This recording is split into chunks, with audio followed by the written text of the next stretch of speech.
కీర్తనల గ్రంథము 85వ కీర్తన 10వ వచనం.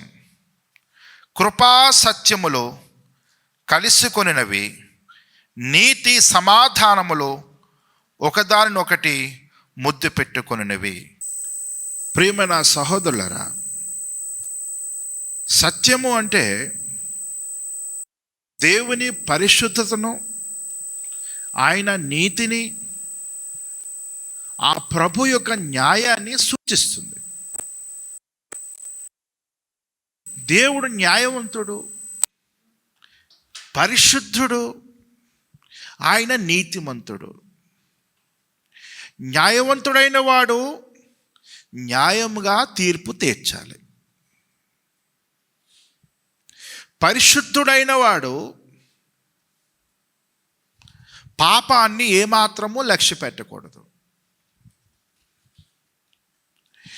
నీతిమంతుడైన వాడు అవినీతిని ఏమాత్రము అంగీకరించకూడదు.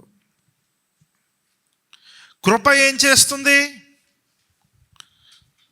కనికరపడుతుంది, క్షమించాలని కోరుకుంటుంది, రక్షించాలని కోరుకుంటుంది, తప్పించాలి, విడిపించాలి, కాపాడాలని కోరుకుంటుంది.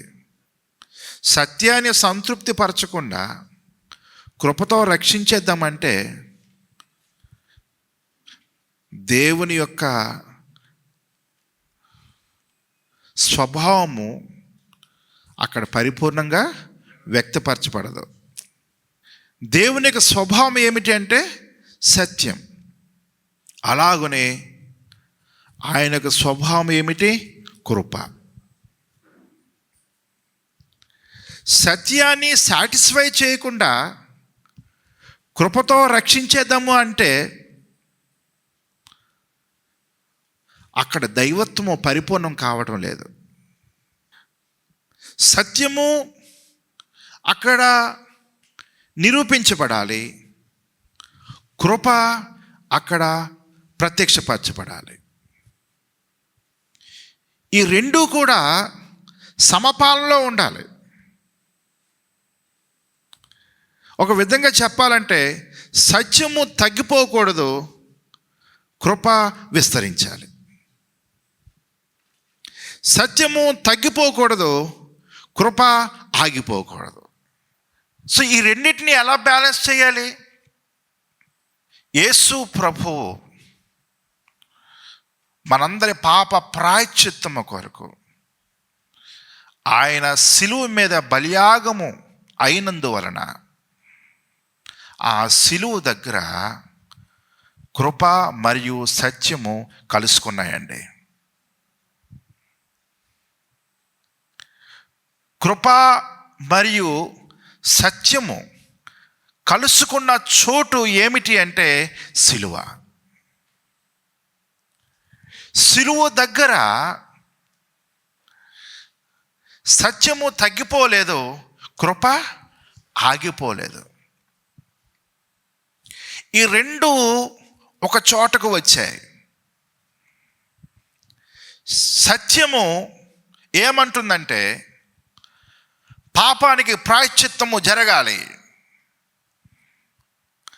కృప అంటుంది పాపిని రక్షించాలి. ఈ రెండింటికి మధ్య యేసు ప్రభు వచ్చాడు. సత్యము కోరుకున్నది యేసు ప్రభు అనుభవించాడు, కృప కోరుకున్నది యేసు ప్రభు ద్వారా మనిషికి అనుగ్రహించబడింది. కనుక శిలువ కృపా సత్యములు కలుసుకున్నటువంటి చోటు.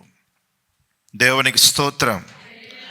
యోహాను సువార్త 1వ అధ్యాయము 14వ వచనం. ఆ వాక్యము శరీరధారి అయి కృపా సత్య సంపూర్ణుడుగా మన మధ్య నివసించెను. తండ్రి వలన కలిగిన అద్వితీయ కుమారుని మహిమ వలె మనము ఆయన మహిమను కనుగొంటిమి. యేసుక్రీస్తు ఈ లోకానికి ఎలాగున వచ్చాడు అంటే కృపా సత్య సంపూర్ణుడిగా వచ్చాడు. ఆయనలో పరిపూర్ణమైన సత్యము ఉంది, సంపూర్ణమైన కృప ఉంది. సత్యము లేకుండా కృపతో రక్షించేద్దాము అంటే అది దైవత్వము కాదు. ఉదాహరణకు ఒక న్యాయాధిపతి ఉన్నాడు.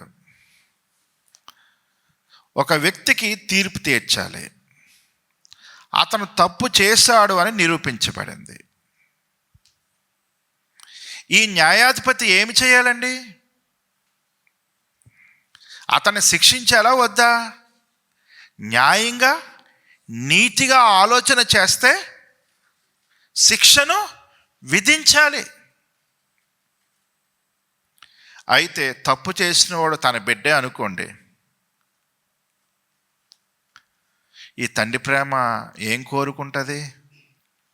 శిక్షించాలని కోరుకోదు, రక్షించాలని కోరుకుంటుంది. ఓ ప్రక్కన న్యాయాధిపతి, మరో ప్రక్క తండ్రి. ఓ ప్రక్క ప్రేమ ఉంది, మరో ప్రక్క ఆయన నీతిమంతుడు. ఈ నీతికి ప్రేమకి సంఘర్షణ, న్యాయానికి క్షమాపణకు సంఘర్షణ. అప్పుడు ఆ న్యాయాధిపతి ఏం చేశాడంటే, ఇతను చేసిన పాపానికి పరిహారము నేను చెల్లిస్తాను అన్నాడు. అంటే అక్కడ న్యాయము తీర్చబడింది, ఆ వ్యక్తి క్షమించబడ్డాడు. రెండు జరిగిపోయాయి అక్కడ. యేసు ప్రభువారి లోకానికి కృపా సత్య సంపూర్ణుడిగా వచ్చాడు. ఆయనలో సత్యం ఉంది, ఆయనలో కృప ఉంది. సత్యం ఏమి చేసింది? మనలో ఉన్న పాపాన్ని బహిర్గతం చేసింది, మనకు రక్షణ అవసరమని తెలియపరిచింది, మన లోపాలను వెలికి తీసింది. రక్షకుడు అవసరమని తెలియపరిచింది, రక్షకుడు యొద్దకు మనలను నడిపించింది.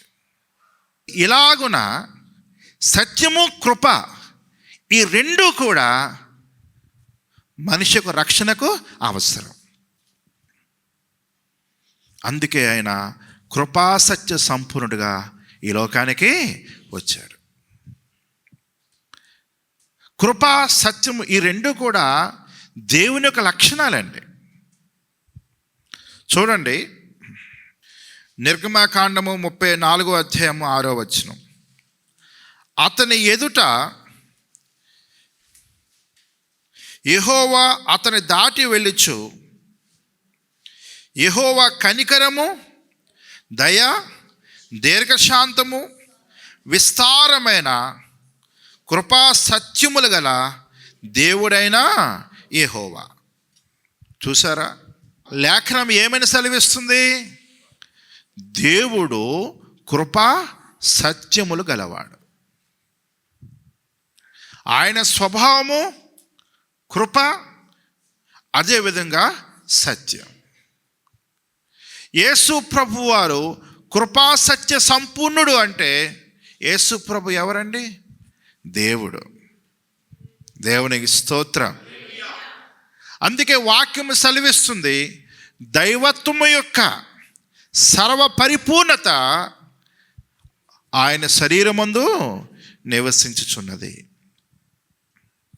అంటే దేవుడు ఏమై ఉన్నాడో ఆ సంపూర్ణ లక్షణాలు అన్నీ కూడా యేసులో ఉన్నాయి. ఆ వాక్యమే శరీరధారి అయి కృపా సత్య సంపూర్ణుడిగా మన మధ్య నివసించాం. దేవుని వాక్యము సెలవిస్తుంది, వాక్యమే సత్యము. అంటే వాక్యం ఏం చేస్తుందండి? మనలో ఉన్న లోపాలని చూపిస్తుంది, మనల్ని పరీక్షిస్తుంది. వాక్యం మనల్ని శోధిస్తుంది, మనలో ఉన్న లోపాలని చూపిస్తుంది. వాక్యాన్ని అద్దంతో పోల్చారు. ఎందుకంటే మనం ఏమేమి ఉన్నామో క్లియర్గా మనకి తెలుస్తుంది. దేవునికి స్తోత్రం, హల్లెలూయా. యేసు ప్రభు అన్నారు, చూడండి, యోహాను సువార్త 16:13. అయితే ఆయన అనగా సత్య స్వరూపి అయిన ఆత్మ వచ్చినప్పుడు మిమ్మును సర్వసత్యంలోనికి నడిపించును. ఆయన తనంతట తాను ఏమీ బోధింపక వేటిని వినునో వాటిని బోధించి సంభవింపబోవు సంగతులను మీకు తెలియజేయను. వాక్యము సత్యము, పరిశుద్ధాత్మ కూడా సత్యము. ఏ ఆత్మట? సత్య స్వరూపి అయిన ఆత్మ. పరిశుద్ధాత్ముడు ఏం చేస్తారు? నీతిని గురించి, పాపమును గురించి, తీర్పును గురించి మనిషిని ఒప్పింప చేస్తారు.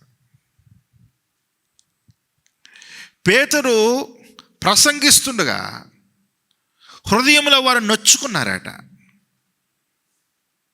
వారు పొడవబడ్డారు. అంటే సత్యము వారిని ఏమి చేసింది?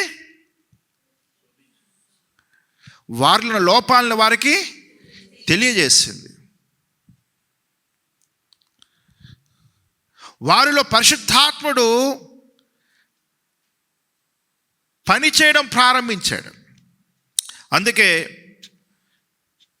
యోహాను సువార్త 16:8 చూసినట్లయితే, ఆయన వచ్చి పాపమును గూర్చియు నీతిని గూర్చియు తీర్పును గూర్చియు లోకమును ఒప్పుకొని చేయను. దేవుని వాక్యమే సత్యం, పరిశుద్ధాత్ముడే సత్యం. పరిశుద్ధాత్ముడు ఏ విధంగా బోధిస్తాడు? యేసు చెప్పిన మాటలో నుంచి ఆయన మనకి బోధిస్తాడు. కనుక సత్యం ఏం చేస్తుంది? మన పరిస్థితిని మనకి చూపిస్తుంది. పరిశుద్ధాత్ముడు మన పాపమును ఒప్పుకునేటట్టుగా మనల్ని ప్రేరేపిస్తున్నాడు, మనలో పశ్చాత్తాపాన్ని కలుగజేస్తున్నాడు. ఎప్పుడైతే మనలో పశ్చాత్తాపం వచ్చిందో వెంటనే కృప ఎంటర్ అవుతుంది. సత్యము, కృప ఈ రెండు కలిసి మనిషిని రక్షణలోకి నడిపిస్తున్నాయి. చూసారా? అందుకే కృపా సత్యములు కలుసుకున్నాయి. దేవునికి స్తోత్రం, హల్లెలూయా. ఒకవేళ మనిషి చేసిన పాపానికి ప్రాయశ్చిత్తము చెల్లించకుండా వీడు మనవడే అని చెప్పేసి ప్రతి వ్యక్తిని కూడా క్షమించుకుంటూ పోతే అది నీతి అనిపిస్తుందా? అది న్యాయం అవుతుందా? డబ్బున్నవాడికి చట్టము చుట్టమట. తప్పు చేసినా కూడా శిక్ష ఉండదు. ఎంతోమంది తప్పించబడుతున్నారు. అందరికీ తెలుసు తప్పు చేశాడు అని, కానీ శిక్ష లేదు. అది క్షమాపణ అవుతుందా? అది కృప అవుతుందా? ప్రేమ అవుతుందా? అందుకే అన్నాను, సత్యము లేకపోతే కృప కాదు. అక్కడ సత్యము సాటిస్ఫై అవ్వాలి, కృప పని చేయాలి. ఈ రెండిటికి లింకు సిలువ. సత్యాన్ని, కృపను కలిపింది సిలువ. దేవునికి స్తోత్రం, హల్లెలూయా. సత్యం ఏమంటుంది? ఇతను పాపం చేశాడు కాబట్టి ఇతను శిక్ష అనుభవించవలసిందే. దేవుని యొక్క నీతి, న్యాయము, ఆయన పరిశుద్ధత సాటిస్ఫై అవ్వాలంటే పాపానికి ప్రాయశ్చిత్తము జరగాలి. దేవునికి స్తోత్రం, హల్లెలూయా. అందుకే ప్రియమైన సహోదరులారా, యేసు ప్రభువారు మన స్థానములో మనము పొందవలసిన శిక్షను ఆయన అనుభవించాడు. యోహాను సువార్త 1:17 ధర్మశాస్త్రము మోషే ద్వారా అనుగ్రహింపబడెను, కృపయు సత్యమును యేసుక్రీస్తు ద్వారా కలిగెను. ధర్మశాస్త్రము అంటే దేవుడిచ్చిన ఆజ్ఞలు. ఆ ఆజ్ఞలు మోషే ద్వారా ఇవ్వబడ్డాయి. అయితే ప్రియమైన సహోదరులారా,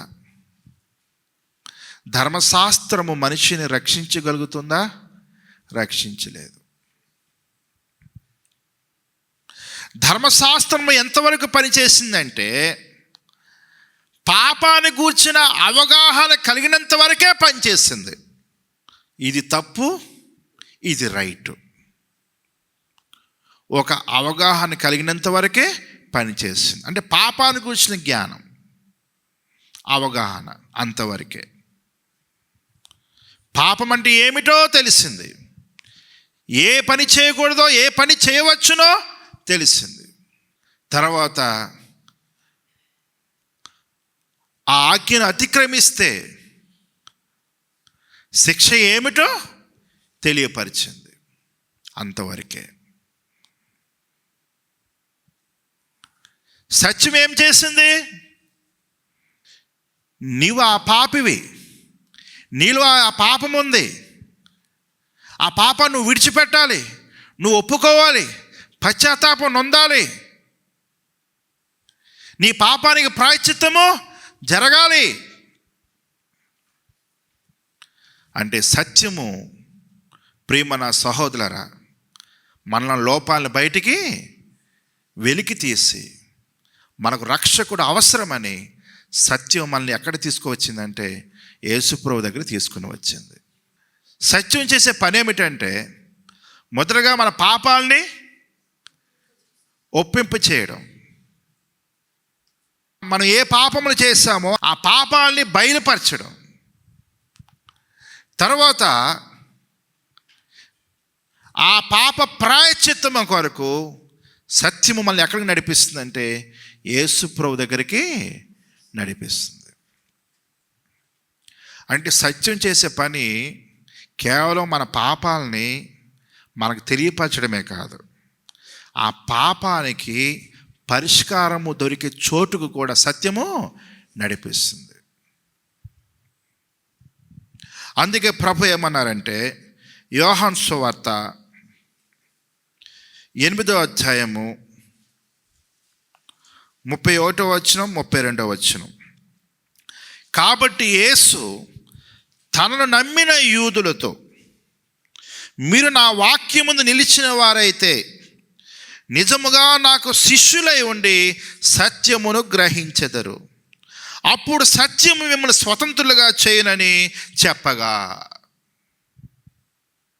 నా వాక్యం ముందు మీరు నిలిచిన వారైతే అంటే వాక్యమే సత్యము కదా, ఆ వాక్యాన్ని మీరు గ్రహించిన వారైతే, ఆ వాక్యమును శ్రద్ధగా మీరు వినిన వారైతే, ఆ వాక్యంలో ఉన్న సారాంశమును భావమును మీరు నిజంగా గ్రహించిన వారైతే మీరు నాకు శిష్యులై ఉండి సత్యమును గ్రహిస్తారు. చూసారా? ఏమిటి సత్యాన్ని గ్రహించడం అంటే? తన స్థితిని తాను తెలుసుకోవడం, తన పరిస్థితిని తాను అంగీకరించడం, తను ఉన్నటువంటి ఆ పాపపు స్థితిలో నుంచి బయటికి రావడానికి పరిష్కారం కోసం వెతకడం, రక్షకుడు కావాలని రక్షించేవాడి దగ్గరికి రావటం. ఎప్పుడైతే ఈ పశ్చాత్తాపంతో క్షమాపణ కొరకు వెతికే హృదయం వారికి వచ్చిందో అప్పుడు ఆ సత్యము వాళ్ళని స్వతంత్రులుగా చేస్తుంది. దేవునికి స్తోత్రం, హల్లెలూయా. చూసారా? అంటే సత్యం మనలో ఉన్న లోపాలని బయటికి తీయడమే కాదు,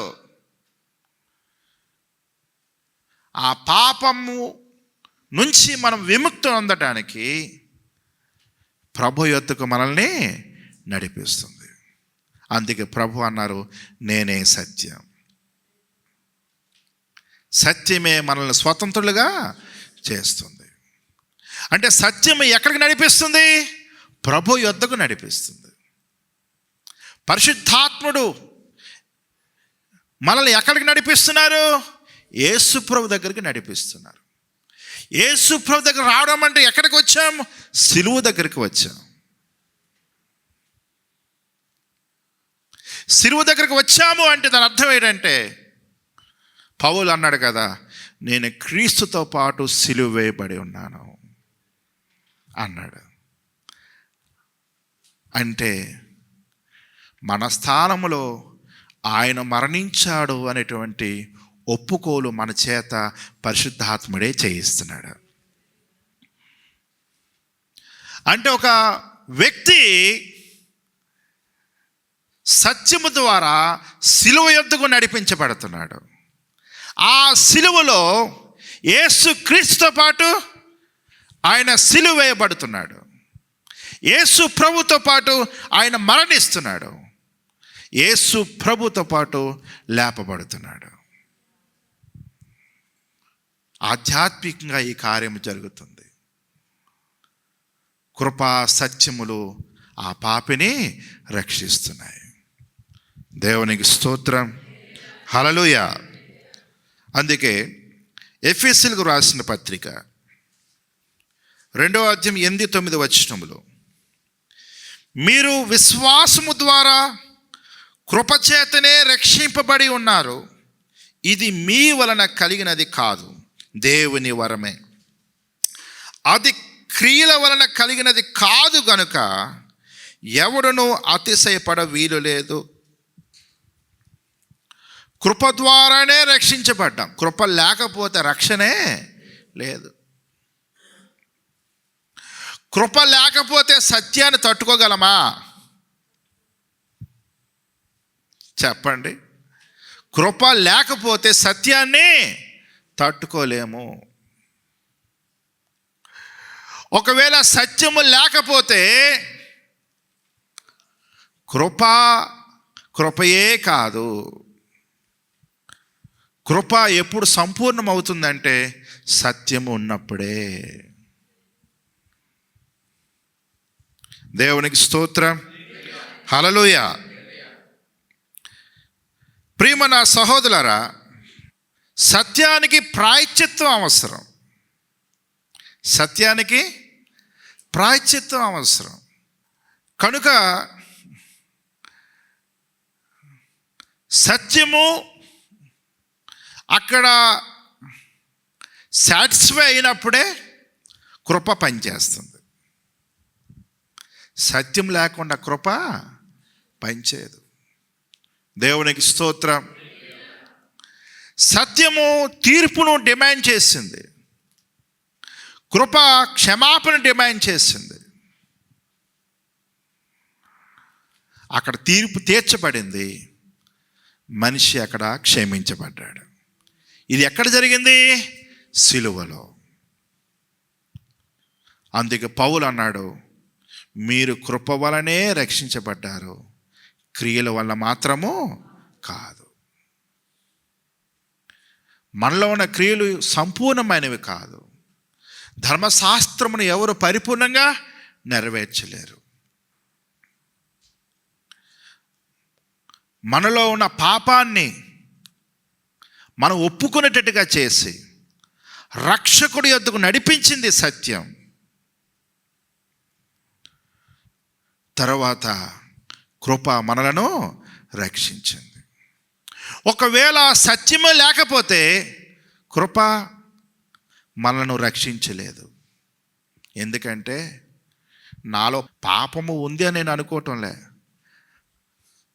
రక్షకుడు కావాలని అనుకోవటంలే, రక్షించబడాలనే స్పృహ కూడా నాకు లేదు, నాలో పశ్చాత్తాపమే లేదు. అప్పుడు కృప ఎలా పనిచేస్తుంది? కృప పని చేయాలి అంటే సత్యము ఉండాలి, సత్యము పని చేయాలి. సత్యము పని చేసిన తర్వాతే కృప పనిచేస్తుంది. యేసు ప్రభుతో పాటు ఇద్దరు సిలువ వేయబడ్డారు. ఒక వ్యక్తిలో సత్యము పనిచేసింది, తన హృదయాన్ని తెరిచాడు సత్యానికి. ఎప్పుడైతే తను పాపినని గ్రహించి నీ రాజ్యంలో నన్ను జ్ఞాపకం చేసుకో అన్నాడో అప్పుడు కృప పనిచేసింది అక్కడ. మరొక దొంగ విషయంలో కృప ఎందుకు పనిచేయలేదు? సత్యానికి తన హృదయంలో చోటు ఇవ్వలేదు. కాబట్టి సత్యము కృప ఈ రెండు ఉన్నప్పుడే రక్షణ. దేవునికి స్తోత్రం. యేసు ప్రభువును నమ్మకపోతే మాకు రక్షణ లేదా అనేవారు ఉన్నారు. సత్యము లేకపోతే రక్షణ లేదు. ఆ సత్యము దేవుని వాక్యమే, ఆ సత్యము పరిశుద్ధాత్ముడే, ఆ సత్యము యేసు ప్రభువే. మనము మూలవాక్యంలో మరొక మాట మనం చూసాం. కీర్తనలు 85వ అధ్యాయం 10వ వచనంలో నీతి సమాధానములు ఒకదానినొకటి ముద్దు పెట్టుకొనినవి. ముద్దు పెట్టుకొనినవి అంటే ఒక దగ్గరికి చేరాయి అని అర్థం. ఏమిటి దాని అర్థం? అపోస్తలుడైన పౌలు రోమీయులకు రాసిన పత్రిక 5వ అధ్యాయం 1వ వచనం. కాబట్టి విశ్వాస మూలమున మనము నీతిమంతులముగా తీర్చబడి మన ప్రభువైన యేసుక్రీస్తు ద్వారా దేవునితో సమాధానము కలిగి ఉందుము. నీతిమంతుడిగా తీర్చబడితేనే తండ్రితో సమాధానం. నీతిమంతులుగా తీర్చబడకపోతే దేవునితో మనిషికి సమాధానము లేదు, శత్రుత్వమే. మరి నీతిమంతులుగా తీర్చబడాలి అంటే మనము చేసిన పాపానికి ప్రాయశ్చిత్తము జరగాలి, పాపం నుంచి విమోచించబడాలి. యేసుక్రీస్తు యొక్క నీతి మనకు ఆపాదించబడాలి. మన పాపాన్ని ప్రభు తీసేసుకున్నాడు, ఆయన నీతిని మనకిచ్చాడు. ఆయన యందు, యేసుక్రీస్తు యందు విశ్వాసముంచుట ద్వారా. కనుక విశ్వాసము వలన మనము నీతిమంతులముగా తీర్చబడ్డాము. తద్వారా తండ్రితో మనకి సమాధానము కలిగింది. నీతి సమాధానము ఒకదానికొకటి ముద్దు పెట్టుకున్నాయి. నీతి లేకపోతే సమాధానము లేదు. ఈ రెండు కూడా సిలువ దగ్గరే కలుసుకున్నాయండి. దేవునికి స్తోత్రం, హల్లెలూయా. కొరింథీయులకు రాసిన 2వ పత్రిక 5వ అధ్యాయము 21వ వచనం. ఎందుకనగా మనము ఆయన యందు దేవుని నీతి అగున్నట్లు పాప మెరుగని ఆయనను మన కోసము పాపముగా చేసెను. మనము పాపులము, కానీ దేవుడు మనలను ఎలా మార్చాలి అనుకున్నాడు అంటే దేవుని నీతిగా మార్చాలి అనుకున్నాడు. ఎంత గొప్ప విషయం అండి. నీతి ఎరుగని మనము నీతిగా మార్చబడాలి, పాపము ఎరుగని యేసు పాపముగా మార్చబడాలి. మన పాపములు ఆయన తీసుకున్నాడు, ఆయన నీతిని మనకిచ్చాడు. ఎప్పుడైతే నీతి మనకు ఆపాదించబడిందో తండ్రితో సమాధానం ఏర్పడింది. నీతి సమాధానము ఒకదానికొకటి ముద్దు పెట్టుకున్నాయి. దేవునికి స్తోత్రం.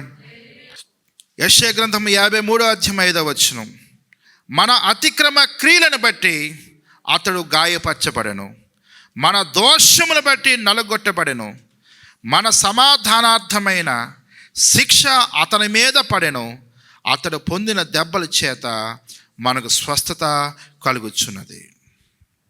మన సమాధానార్థమైన శిక్ష అతని మీద పడెను. మనము పొందవలసిన శిక్షను యేసు ప్రభు అనుభవించి తండ్రితో మనల్ని సమాధానపరిచారు. కాబట్టి ప్రియమైన సహోదరులారా, సిలువ కృపా సత్యములు కలుసుకున్న స్థలము, నీతి సమాధానములు ఒకదానికొకటి ముద్దు పెట్టుకున్నటువంటి స్థలము. దేవుడి మాటలు దీవించును గాక. ఆమేన్.